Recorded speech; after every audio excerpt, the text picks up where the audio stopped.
Video में general science के light से हम लोग प्रकाश के प्रश्न करने वाले हैं, जो कि स्पेशली ग्रुप डी के लिए काफ़ी इंपॉर्टेंट है और भी कॉम्पिटिटिव एग्जाम के लिए इंपॉर्टेंट है, लेकिन ग्रुप डी के लिए ये काफ़ी इंपॉर्टेंट है। पहला प्रश्न है आपके सामने, जिस सामग्री से रोशनी लाइट पारित हो सके उसे क्या कहते हैं? तो उसे ऐसी सामग्री जिसमें से रोशनी बिना बिखरे हुए आर पार हो जाती है उसे पारदर्शक सामग्री यानी कि ट्रांसपेरेंट बोलते हैं। तो ऑप्शन नंबर सी आपका करेक्ट आंसर हो जाएगा। आगे देखेंगे, टिंडल प्रभाव प्रकाश के डैश से संबंधित है। तो टिंडल प्रभाव प्रकाश के प्रकीर्णन से संबंधित है। किसी कोलाइडी विलयन में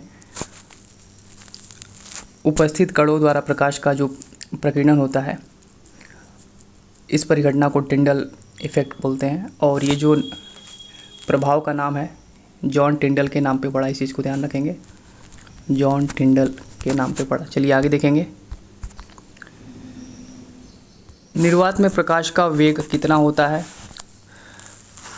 तो दोस्तों, प्रकाश एक प्रकार की ऊर्जा है जो विद्युत चुम्बकीय तरंगों के रूप में संचारित होती है, और इसकी जो तरंग दैर्ध्य है, तरंग दैर्ध्य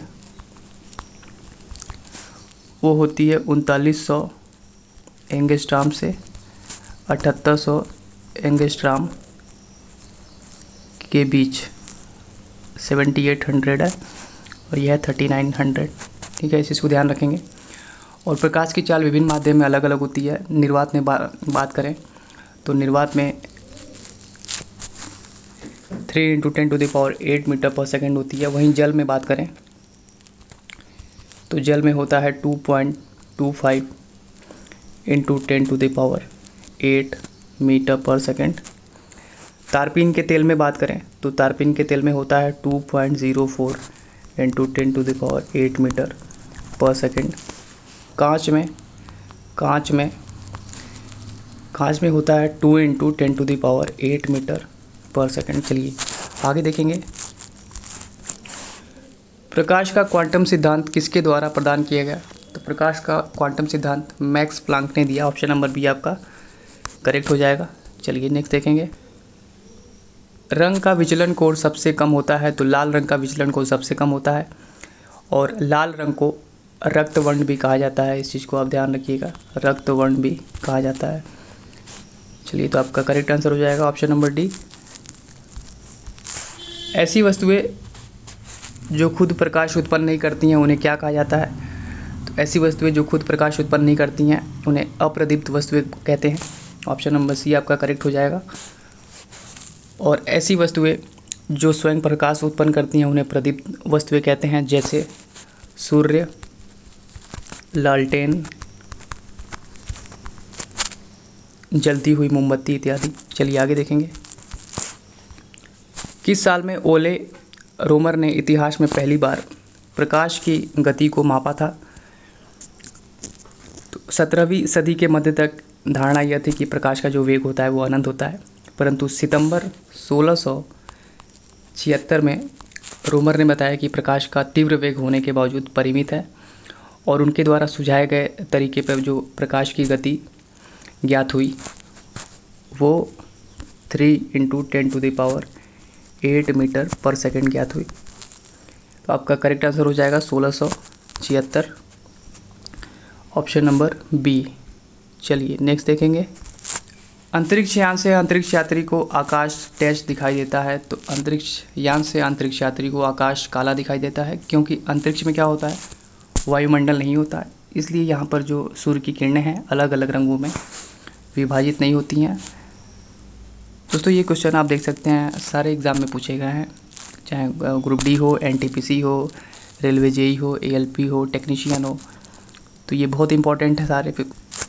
गली के पीले लाइट में किसका प्रयोग किया जाता है? तो पीले लाइट या सोडियम वेपर लैंप में सोडियम का प्रयोग किया जाता है, और इस लैंप में यू आकार की कांच की एक ट्यूब होती है जिसके सिरों पर 2 ऑक्साइड लेपित टंगस्टन इलेक्ट्रोड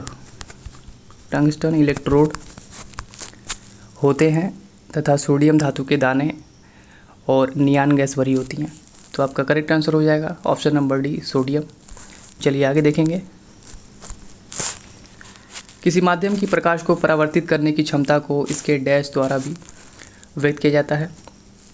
तो किसी माध्यम की प्रकाश को परावर्तित करने की क्षमता को इसके प्रकाश घनत्व द्वारा भी व्यक्त किया जाता है। ऑप्शन नंबर बी आपका करेक्ट आंसर हो जाएगा। चलिए नेक्स्ट देखेंगे। जब प्रकाश विरल माध्यम से सघन माध्यम में प्रवेश करता है तो इसकी गति डैश हो जाती है। तो जब प्रकाश विरल माध्यम से सघन माध्यम में प्रवेश करता है तो इसकी गति कम हो जाती है। ऑप्शन नंबर सी आपका राइट हो जाएगा। चलिए नेक्स्ट देखेंगे।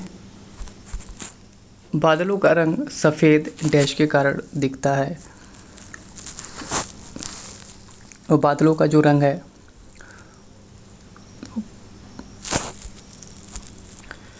तो बादलों का रंग प्रकाश के प्रकीर्णन के कारण दिखता है। ऑप्शन नंबर डी आपका करेक्ट हो जाएगा।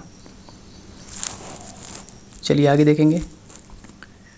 सीवी रमन के बारे में निम्न में से क्या गलत है? उन्हें 1954 में भारत रत्न से सम्मानित किया गया है, ये सही है। उन्होंने वर्ष 1930 में नोबेल पुरस्कार जीता, ये भी सही है। उनका जन्म 1888 में तमिलनाडु में हुआ था, ये भी सही है। उन्हें 1987 में नाइटहुड की उपाधि दी गई, ये आपका गलत है। तो आपसे क्या पूछा गया है, निम्न में से क्या गलत है? तो ऑप्शन नंबर डी आपका राइट आंसर हो जाएगा। चलिए आगे देखेंगे। एक चम्मच जो टेढ़ा दिखता है किसका उदाहरण है? तो जब प्रकाश की किरण एक पारदर्शी माध्यम से दूसरे पारदर्शी माध्यम में जाती है तो वह अपने वास्तविक मार्ग से विचलित हो जाती है, जिसे रिफ्रैक्शन कहते हैं। रिफ्रैक्शन यानी अपवर्तन कहते हैं। और इसी कारण पानी में पड़ी हुई कोई लकड़ी या फिर चम्मच हमें बाहर से देखने पर तिरछी दिखाई पड़ती है। तो आपका करेक्ट आंसर हो जाएगा ऑप्शन नंबर बी अपवर्तन। चलिए आगे देखेंगे। निम्नलिखित में से हीरे की चमक में किसका योगदान नहीं है? कुल आंतरिक परावर्तन, टोटल इंटरनल रिफ्लेक्शन, इसका योगदान है। हीरे का उच्च अपवर्तन सूचकांक, हाई रिफ्लेक्टिव इंडेक्स, इसका भी योगदान है। बिखराव डिस्पर्शन, इसका भी योगदान है। हीरे का निम्न अपवर्तक सूचकांक, लो रिफ्रैक्टिव इंडेक्स, इसका योगदान नहीं है। तो आपसे क्या पूछा गया है, किसका योगदान नहीं है? तो आपका करेक्ट आंसर हो जाएगा ऑप्शन नंबर डी। चलिए आगे देखेंगे। तो दोस्तों